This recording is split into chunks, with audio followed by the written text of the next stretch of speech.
High friends welcome to my YouTube channel.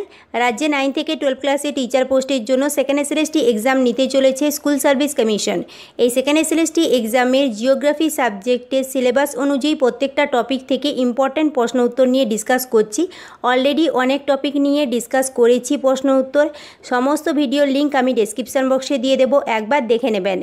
আজকের এই ভিডিওতে জিওগ্রাফি সাবজেক্টে জিওটেকটনিক্সের মহাদেশীয় সঞ্চরণ অর্থাৎ কন্টিনেন্টাল ড্রিফট টপিক থেকে ইম্পর্টেন্ট প্রশ্ন উত্তর নিয়ে ডিসকাস করব। ভিডিওটি স্টার্ট করার পূর্বে চ্যানেলে নতুন হলে চ্যানেলটিকে সাবস্ক্রাইব করে দেবেন, হাইপ করবেন।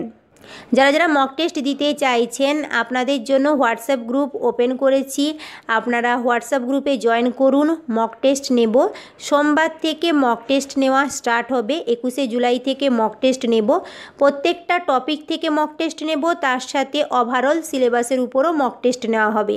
তাই যারা যারা ইচ্ছুক ক্যান্ডিডেট রয়েছেন হোয়াটসঅ্যাপ গ্রুপে জয়েন করুন। হোয়াটসঅ্যাপ গ্রুপের লিঙ্ক আমি ডেসক্রিপশন বক্সে দিয়ে দিয়েছি, সেই লিঙ্কে ক্লিক করে আপনাদেরকে হোয়াটসঅ্যাপে গ্রুপে জয়েন করতে হবে।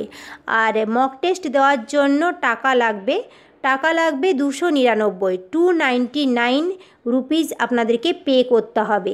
হোয়াটসঅ্যাপ গ্রুপে আপনাদেরকে 299 রুপিস পে করতে হবে, তবেই আপনারা মক টেস্ট দিতে পারবেন। কিভাবে এই টাকা পেমেন্ট করতে হবে, তাছাড়া মক টেস্ট কিভাবে নেওয়া হবে, সমস্ত কিছু ইনফরমেশন আমি হোয়াটসঅ্যাপ গ্রুপে দিয়ে দেব। এই গ্রুপে আপনারা সিলেবাস পেয়ে যাবেন, বিগত ইয়ারের কোশ্চেন পেপারও দিয়ে দেওয়া হবে। তার সাথে শুধুমাত্র যে টপিক ওয়াইজ মক টেস্ট নেব তা নয়, টপিক ওয়াইজ মক টেস্ট নেব, তার সাথে ওভারঅল সিলেবাসের উপর মক টেস্ট নেওয়া হবে।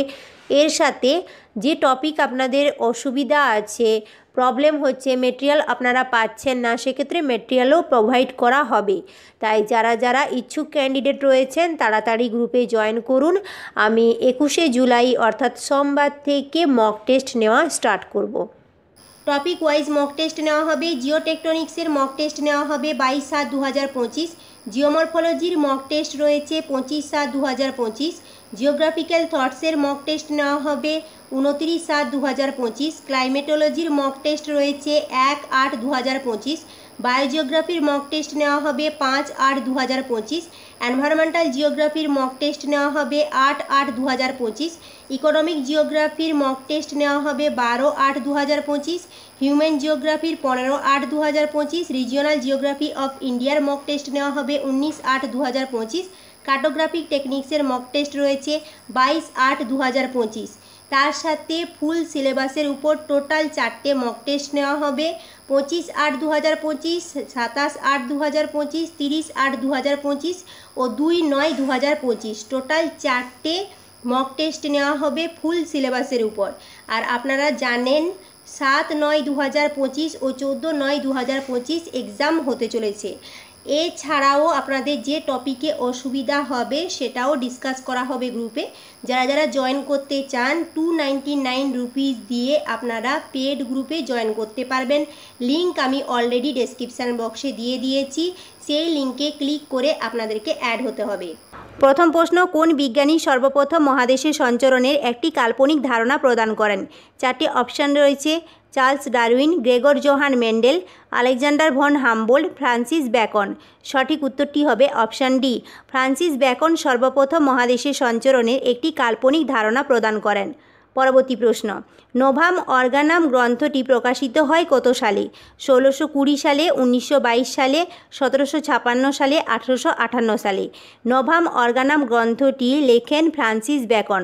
ফ্রান্সিস ব্যাকনের এই নোভাম অর্গানাম গ্রন্থটি প্রকাশিত হয় সাল 1620। তাই সঠিক উত্তরটি হবে অপশান এ, 1620 সালে। পরবর্তী প্রশ্ন, মহাদেশের সঞ্চরণে সর্বপ্রথম বিজ্ঞানভিত্তিক ধারণা কে দেন? Alexander von Humboldt, F B. Taylor, Edward Suess, Alfred Wegener. সঠিক উত্তরটি হবে অপশান ডি, আলফ্রেড ওয়েগনার। মহাদেশের সঞ্চরণে সর্বপ্রথম বিজ্ঞানভিত্তিক ধারণা দেন আলফ্রেড ওয়েগনার। পরবর্তী প্রশ্ন, মহিসঞ্চরণ তত্ত্বের প্রবক্তা কে? কন্টিনেন্টাল ড্রিফট থিওরির প্রবক্তা কে? Alfred Wegener, Charles Darwin, Francis Bacon, Alexander von Humboldt. সঠিক উত্তরটি হবে অপশান এ, মহিসঞ্চরণ তত্ত্ব অর্থাৎ কন্টিনেন্টাল ড্রিফট থিওরির প্রবক্তা হলেন Alfred Wegener.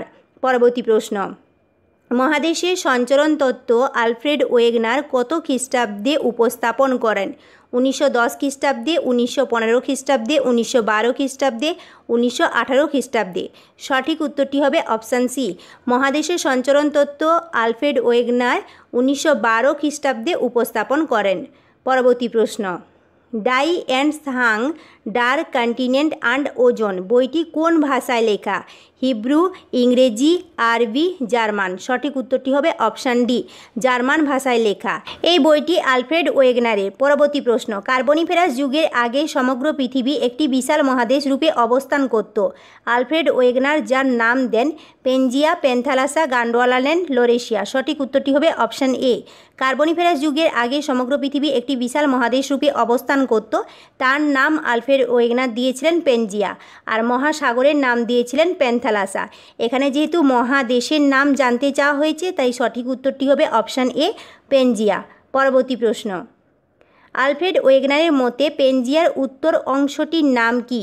Gondwanaland, Laurasia, Angaraland, hinterland. সঠিক উত্তরটি হবে অপশান বি, লরেশিয়া। আলফ্রেড ওয়েগনারের মতে পেনজিয়ার উত্তর অংশটির নাম লরেশিয়া। পরবর্তী প্রশ্ন, আলফ্রেড ওয়েগনারের মতে পেনজিয়ার দক্ষিণ অংশটির নাম কি? Gondwanaland, Laurasia, Angaraland, hinterland. সঠিক উত্তরটি হবে অপশান এ। আলফ্রেড ওয়েগনারের মতে পেনজিয়ার দক্ষিণ অংশটির নাম গন্ডোয়ানাল্যান্ড। পরবর্তী প্রশ্ন, নিম্নলিখিত কোন অংশটি লরেশিয়ার অন্তর্গত নয়, অর্থাৎ উত্তর পেনজিয়ার পার্ট নয় কোনটা? উত্তর আমেরিকা, এশিয়া, ইউরোপ, আফ্রিকা। যে চারটে অপশান রয়েছে তার মধ্যে সঠিক উত্তরটি হবে অপশান ডি, আফ্রিকা।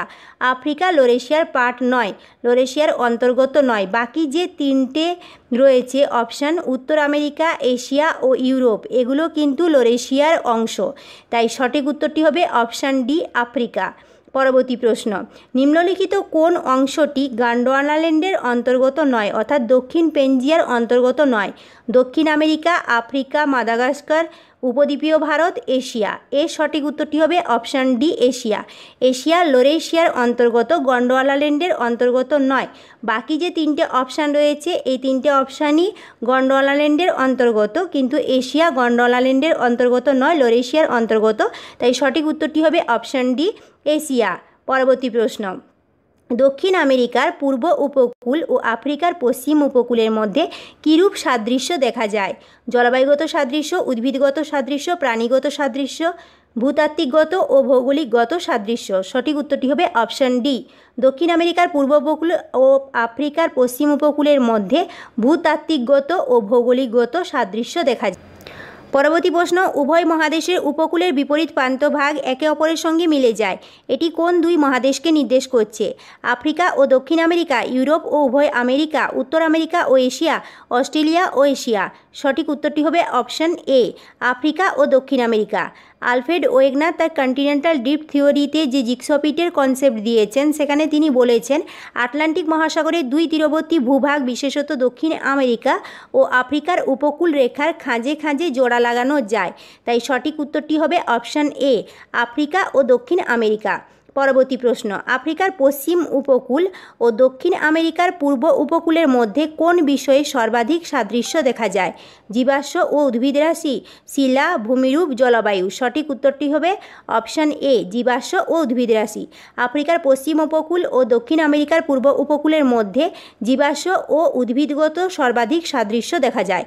পরবর্তী প্রশ্ন, মহীসঞ্চরণের কারণ হলো চন্দ্র ও সূর্যের আকর্ষণে পৃথিবী পৃষ্ঠে প্রবল জোয়ারি টান, পৃথিবীর উপবৃত্তাকার আকৃতির জন্য সৃষ্ট অভিকর্ষজ বৈষম্যমূলক টান, গুরুমণ্ডলে তেজস্ক্রিয় পদার্থ দ্বারা সৃষ্ট পরিচলন স্রোত।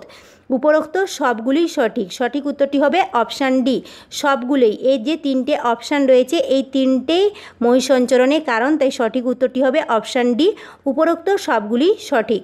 পরবর্তী প্রশ্ন, আলফ্রেড ওয়েগনারের মতে মহাদেশসমূহে নিরক্ষরেখামুখী সঞ্চরণের কারণ হল সূর্য ও চন্দ্রের জোয়ারি শক্তি, বৈষম্যমূলক অভিকর্ষজ শক্তি, সাম্যমূলক অভিকর্ষজ শক্তি, পাত সঞ্চালন। সঠিক উত্তরটি হবে অপশান বি। ওয়েগনারের মতে মহাদেশসমূহের নিরক্ষরেখামুখী সঞ্চরণের কারণ হল বৈষম্যমূলক অভিকর্ষজ শক্তি। পরবর্তী প্রশ্ন, যে বলের প্রভাবে ভারত ও অস্ট্রেলিয়ার সঞ্চরণ ঘটে তা হলো জোয়ারি বল, অভিকর্ষজ বল, বৈষম্যমূলক অভিকর্ষজ বল, সমস্তৈত্বিক বল। সঠিক উত্তরটি হবে অপশান সি। যে বলের প্রভাবে ভারত ও অস্ট্রেলিয়ার সঞ্চরণ ঘটে সেটি হলো বৈষম্যমূলক অভিকর্ষজ বল। পরবর্তী প্রশ্ন, উত্তর ও দক্ষিণ আমেরিকার পশ্চিম দিকে চলনের কারণটি হলো অভিকর্ষজ শক্তি, বৈষম্যমূলক জোয়ারি শক্তি, জোয়ারি বল, বৈষম্যমূলক অভিকর্ষজ শক্তি। সঠিক উত্তরটি হবে অপশান সি, জোয়ারি বল। উত্তর ও দক্ষিণ আমেরিকার পশ্চিম দিকে চলনের কারণটি হলো জোয়ারি বল। পরবর্তী প্রশ্ন, উত্তর আমেরিকা ও ইউরোপ পৃথক হয়ে কোন মহাসাগরের সৃষ্টি করে? ভারত মহাসাগর, প্রশান্ত মহাসাগর, আটলান্টিক মহাসাগর, কুমেরু মহাসাগর। সঠিক উত্তরটি হবে অপশান সি, উত্তর আমেরিকা ও ইউরোপ পৃথক হয়ে আটলান্টিক মহাসাগরের সৃষ্টি করে। পরবর্তী প্রশ্ন, উত্তর ও দক্ষিণ আমেরিকা আফ্রিকা থেকে পৃথক হয়ে যেদিকে সরে যায় তা হলো উত্তর দিক, পশ্চিম দিক, দক্ষিণ পশ্চিম দিক, পূর্ব দিক। সঠিক উত্তরটি হবে অপশান বি, উত্তর ও দক্ষিণ আমেরিকা আফ্রিকা থেকে পৃথক হয়ে পশ্চিম দিকে সরে যায়। পরবর্তী প্রশ্ন, জোয়ারি শক্তির ফলে মহাদেশগুলি সঞ্চরিত হয় কোন দিকে? উত্তর দিক, দক্ষিণ দিক, পশ্চিম দিক, পূর্ব দিক। সঠিক উত্তরটি হবে অপশান সি, জোয়ারি শক্তির ফলে মহাদেশগুলি সঞ্চরিত হয় পশ্চিম দিকে। পরবর্তী প্রশ্ন, ওয়েগনারের মতে প্যাঞ্জিয়া যে যুগে ভাঙতে শুরু করে তা হলো মেসোজোয়িক যুগ, প্যালিওজোয়িক যুগ, সিনোজোয়িক যুগ, কার্বনিফেরাস যুগ। সঠিক উত্তরটি হবে অপশান এ, ওয়েগনারের মতে প্যাঞ্জিয়া মেসোজোয়িক যুগে ভাঙতে শুরু করে।